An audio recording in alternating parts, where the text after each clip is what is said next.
Bruins went 9-4 last year, 6-3 in conference play. They had a 6-0 start and then kind of fell apart down the stretch, right? They lose to Oregon. I think that was expected. They, blow away Stanford, a high scoring game against Arizona State, but then they lose back-to-back games to Arizona and to USC. Both of them one score games. They come out on the losing end. They beat Cal by just one score and then lose to Pitt. And it was kind of a mixed bag of results at the end of the season where UCLA 6-0 were feeling good. The offense is back on track. I think all good signs there, but the defense certainly let them down late. And if you pull up those stats from 2022, the defense really struggled to get off the field on third down. That was one of the biggest issues that the Bruins had last year. Pass defense was dreadful. The third down percentage, when not egregious when you look at it in the stats, but when they absolutely needed to, they really struggled. And then if you got in the red zone, you were scoring against them. Chip Kelly got a lot of people back on his side though last season, right? There were some rumors, some rumblings that they were starting to get a little tired of him. That quickly went away after a 6-0 start.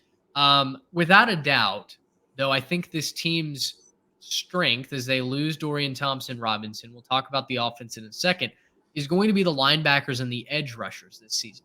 I think they're going to be able to improve their sacks, their tackles for losses, which were not strengths of the team last year. And I think they're going to be able to hold more teams scoreless once they get into the red zone. Now, the question is, can the offense improve or at least hold serve right along with the defense? They were fourth in the country last season in total offense, eighth in scoring. And oh, by the way, they led the Pac-12 in rushing behind Zach Charbonnet, who is Trey's boy. He's going to have to relive those memories through YouTube now. But you start at the quarterback position, Garrett, and there's not a set starter, right? They lose DTR. You've got Colin Schlee, who comes over from Kent State. You've got Ethan Garbers, who's been there. And then true freshman superstar Dante Moore from Detroit. A lot of questions over who's going to win that job. You talk to some people, they say that Dante Moore should be the guy as the superstar freshman. Colin Schlee has not ever been amazing, but he knows how to run a fast tempo offense coming over from Kent State, right? Carson Steele, I think, is going to steal the show. No pun intended. The tremendous running back coming over from Ball State. He had 1,556 yards, 15 touchdowns as a Cardinal last season. He's out west to run the running attack for the Bruins. Another issue that UCLA might have, they don't really have a ton of consistency out wide. They've got Cam Brown, shout out Colleyville, from as a deep threat. But other than that, there's not a lot of proven success out wide. The offensive line is very deep, so they should be able to run the ball. Whichever quarterback they go with should be able to stay upright. The defense, I mentioned, should take a step forward. I like the front six, the front seven. The secondaries, again, one of the question marks that I have, but Darius Musow, 361 career tackles between Hawaii and UCLA. He's one of the big leaders. And then they get Latu coming back from injury. A Washington transfer who nearly had to retire due to a neck injury. He's back at linebacker this year. Also kind of plays in the hybrid role. And then you've got Jordan Anderson, a Bowling Green transfer, solidified at one of the safety spots, 180 career tackles and 5 interceptions. So all that to say, a lot of talent on this UCLA team. But when you look at the schedule, I've got them in kind of that next tier of Pac-12 teams as well. I see kind of a 9-3 schedule. Where do you have the Bruins netting out? Yeah, I'm right there with you. I think our tiers are just about the same. It's sort of the order within the tier. I've got 9-3 for UCLA as well.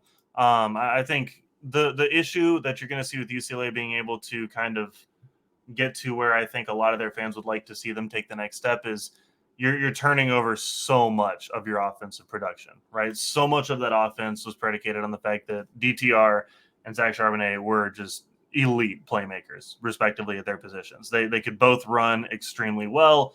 DTR is a prolific passer as well. So it's going to be almost impossible to replace that, right? And we've said this for several teams throughout our previews, is when you lose a player like that, You don't just have another one walk straight through the door. I think you have to say the same thing about UCLA. And again, it's, the schedule doesn't necessarily help them. It's at Utah, it's at USC. You've got at Oregon State as well. And so I think you have to look at those games and say, a lot of games on the road, a lot of games that are going to be a little bit tougher. I think obviously, what is it missing? Is it missing Oregon? They do miss Oregon this year. Yeah. And then it looks like they do miss, they miss Washington as well. So that's going to help them. But I think even with those games, I think you still have to put them in the hole when you look at their top 3 games being Utah, USC, and Oregon State all on the road. I think that's going to be tough for any team to try to overcome. And I don't think the UCLA comes out on the positive side of that. Gracious, how about that?